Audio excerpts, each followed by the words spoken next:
ये कहानी मैनुअल नाम के लड़के की है, जिसे अपने माता पिता के तलाक की वजह से अपने एक रिश्तेदारों के साथ रहना पड़ता है। मैनुअल 3 महीने के लिए स्पेन के दूसरे शहर में अपने चाचा हुवान के घर रहने के लिए आया था, मगर उसे स्टेशन पर काफी टाइम इंतजार करना पड़ता है। मैनुअल पहली बार अपने रिश्तेदारों से मिल रहा था और अपने माता पिता से दूर आकर वो निराश था। पर उसका अपने घर से दूर रहना जरूरी था, क्योंकि उसके माता पिता एक दूसरे को तलाक देने वाले थे। मैनुअल जब हुवान के घर पहुंचा तो उसे पता चला कि उसके 3 चाचा है, जो कि ये तीनों बड़े ही पेलहरबाज आदमी हैं। ये लोग एक ही बिल्डिंग में रहते हैं, मगर उसे 3 महीनों के लिए अलग अलग घरों में रहना होगा। पहले मैनुअल हुवान के घर में रहने वाला है। अगले ही दिन अपने दुकान में ले गया, जहां सिर्फ लवंडियां ही काम करती है, और वो अपने चाचा को औरतों के साथ फ्लर्ट करते हुए देखता है। मैनुअल उससे काम सीख रहा था, पर तभी वहां उसकी बेटी फुना सांता आ जाती है, जिसे देखते ही मैनुअल उसे पसंद करने लगता है। मैनुअल हुवान और फुनासांटा के साथ वक्त बिताकर बहुत खुश था, और एक दिन हुवान उन दोनों को शहर से दूर घुमाने लेके जाता है, जहां शांति के माहौल में हुवान उन दोनों को पेंटिंग सिखाने लगा। हुवान ने मैनुअल को कुदरत की खूबसूरती के बारे में बताता है, और उस खूबसूरती को तस्वीर में उतारने की कोशिश करने लगे।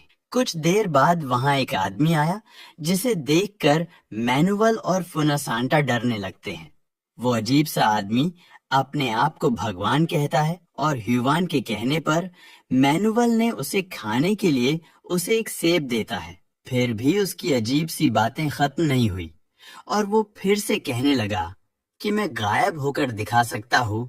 ऐसे ही अजीबो गरीब हरकतें करके चला गया।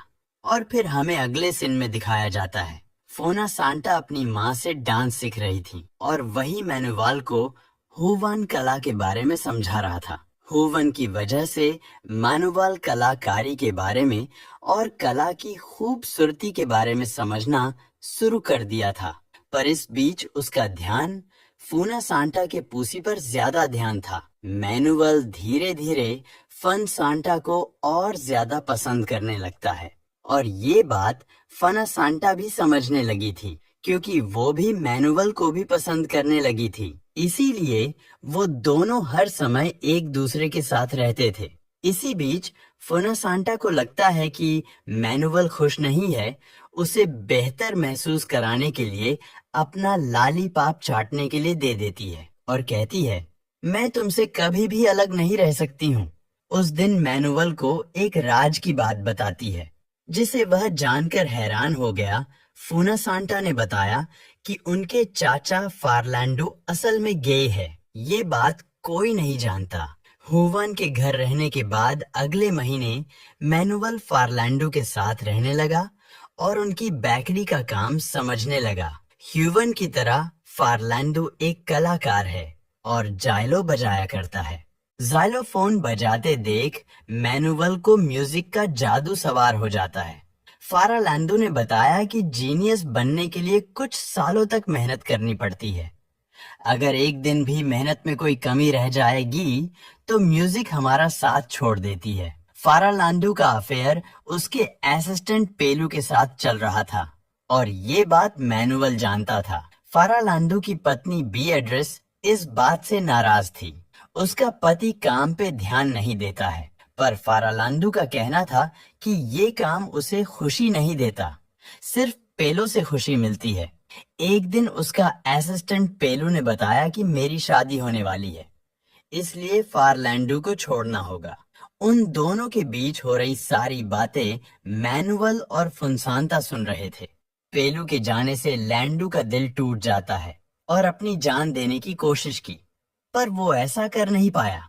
उस शाम जब मैनुअल बीएड्रेस के कमरे में आया तो उससे पूछने लगी कि बीएड्रेस उसे खूबसूरत लगती है या नहीं। मैनुअल से अजीबो गरीब बातें पूछने लगती है। तब मैनुअल ने फार्लैंडो और पेलू के बारे में उसे बता देता है। इस अफेयर के बारे में जानकर बीएड्रेस मैनुअल से इस अफेयर को राज रखने का वादा करने के लिए कहती है, और फारालांडो से नाराज होने की बजाय बीएड्रेस उसे संभालने लगी, जिसके बाद उसे बेहतर महसूस कराने की कोशिश भी करती है। मैनुअल एक नई दुनिया देख रहा था और इस दुनिया में उसे फुनसांता के साथ खुशी मिल रही थी। उस दिन अचानक उन्हें दो अनजान लोगों को छत पर आते देखा। तब फुनसांता ने बताया कि वो अमेलियो की बेटी लोली और उसका बॉयफ्रेंड है, जो गाजा लेकर वहां से भागा है। फुनसांता को तब कुछ नजर आया और वो कहने लगी कि मेरे घर में कुछ गलत हो रहा है। घर की ओर जाने पर उन्हें पता चला कि फारालांडो की मौत हो गई है। हर कोई परेशान था, मगर उन सब से ज्यादा परेशान बीएड्रेस थी। उसने बताया कि अचानक से जमीन पर गिर पड़े और उसकी मौत ही गई। हुवान और उसके बड़े भाई अमेलियो ने फारालांडो को जमीन पर बेहोश देखा। उन्हें समझ आया गया कि दिल का दौरा पड़ा है। सही समय पर अमेलियो उसे बचाने में कामयाब हो जाता है। उस दिन के बाद मैनुअल अमेलियो के घर में रहने लगा। अमेलियो की बहन मार्गरीटा मैनुअल को पढ़ाने लगी, पर मैनुअल उसे और अमेलियो की पत्नी लूला को परेशान करता रहा। एक दिन मैनुअल के पिता अंटोनियो का फोन आता है और मैनुअल को पता चला कि अब वो इटली में रहते हैं। मैनुअल अपने पिता को बताया कि मार्गरीटा हर वक्त उन पर नजर रखती है, इसीलिए वो परेशान होने लगा है और घर आना चाहता है। मैनुअल ने फुनसांता को बताया कि जल्द ही उसके पिता उसको लेने आने वाले हैं। ये सुनकर फुनसांता निराश हो जाती है। मैनुअल और फुनसांता एक दूसरे से शादी करना चाहते हैं, पर वो जानते हैं कि दो कजन्स एक दूसरे से शादी नहीं कर सकते हैं। अमेलियो के घर में एक कमरा था जहां जाने की किसी को इजाजत नहीं था, मगर मैनुअल उस कमरे में चला गया और उसे पता चला कि ये कमरा असल में अमेलियो का क्लिनिक है। अमेलियो उसे क्लिनिक में देखकर खुश हुआ और अपने दूसरे भाइयों की तरह वो भी मैनुअल को अपने काम के बारे में बताने लगा। अमेलियो एक आंखों का डॉक्टर था जो मैनुअल को आंखों में छुपी खूबसूरती को दिखाने लगा। कुछ समय बाद मार्गरीटा उन पर नजर रखने लगी और उन बच्चों पर चिल्लाने लगी, क्योंकि उसने उन दोनों को उस कमरे में आने से रोका था, और अमेलियो से कहने लगी कि उनके पिता यानी कि मैनुअल के दादा एंटोनियो से बात करने की जिद कर रहे हैं, क्योंकि वो मैनुअल को ही एंटोनियो समझते हैं। मार्गरीटा का कहना था, मैं उन्हें और नहीं संभाल सकती, क्योंकि वो दिन भर मरने की बातें करते रहते हैं। अमेलियो जानता था कि उनके पिता मैनुअल से बात करके अच्छा महसूस करेंगे, इसीलिए उसने मैनुअल को अपने पिता के पास भेज देता है। मैनुअल के दादा कहने लगे कि दुनिया खत्म होने वाली है और इसीलिए दुनिया खत्म होने से पहले दुनिया देख लेनी चाहिए।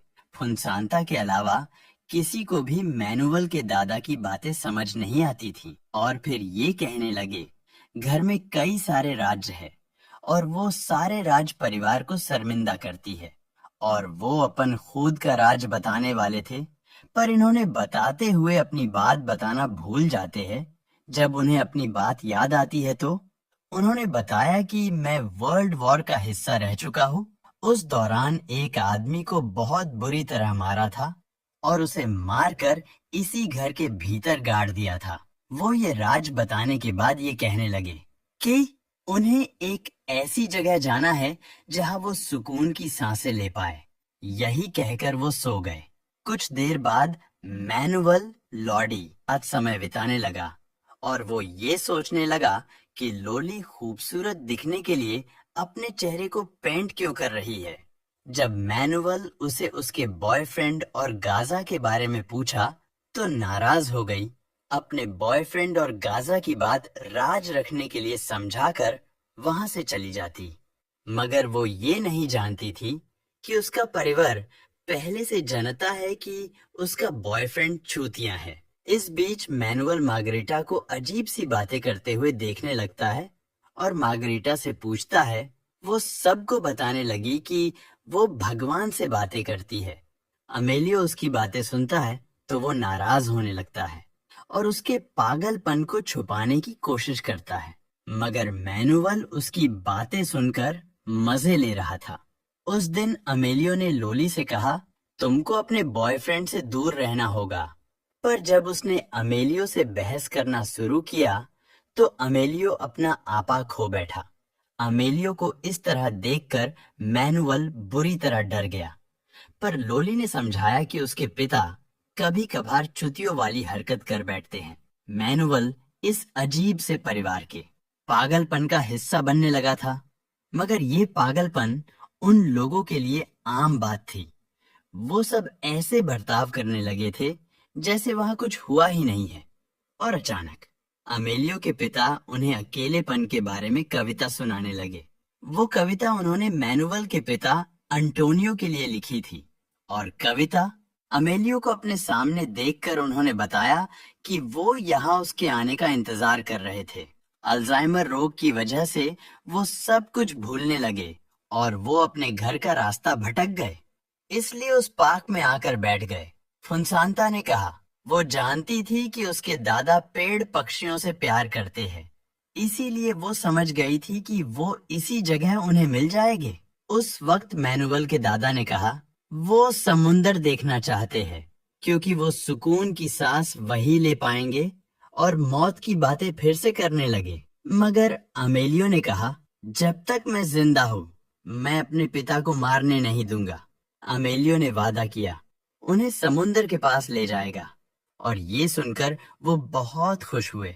घर जाते हुए अमेलियो के पिता एक और कहानी सुनाने लगे और ये कहानी सुनते सुनते ये सब लोग घर पहुंच गए और उस दोपहर उनकी समुंदर देखने की ख्वाहिश पूरी हुई और मैनुअल अपने पूरे परिवार के साथ बीच पर गया और पहली बार परिवार वाले बहुत खुश थे और उन सब को देखकर फुनसांता के दादा को सुकून मिल गया। सालों की सुकून की सांसें लेने की ख्वाहिश पूरी हुई और आखिरी ख्वाहिश पूरी होते ही उसी बीच पर मैनुअल के दादा की मौत हो गई। उस पूरे परिवार की तरह मैनुअल भी दादा की मौत की वजह से दुखी था, पर उस वक्त अंतिम संस्कार पर मैनुअल के माता पिता भी आ गए थे और तब मैनुअल को एहसास हुआ उसके माता पिता के अनेक बाद उसका और फुनसांता का रिश्ता हमेशा के लिए खत्म होने वाला है। वो आखिरी दिन था जब उन दोनों ने एक दूसरे को देखा, क्योंकि अंतिम संस्कार के बाद मैनुअल अपने माता पिता के साथ अपने घर लौट गया और मूवी यहीं पर समाप्त हो जाती है।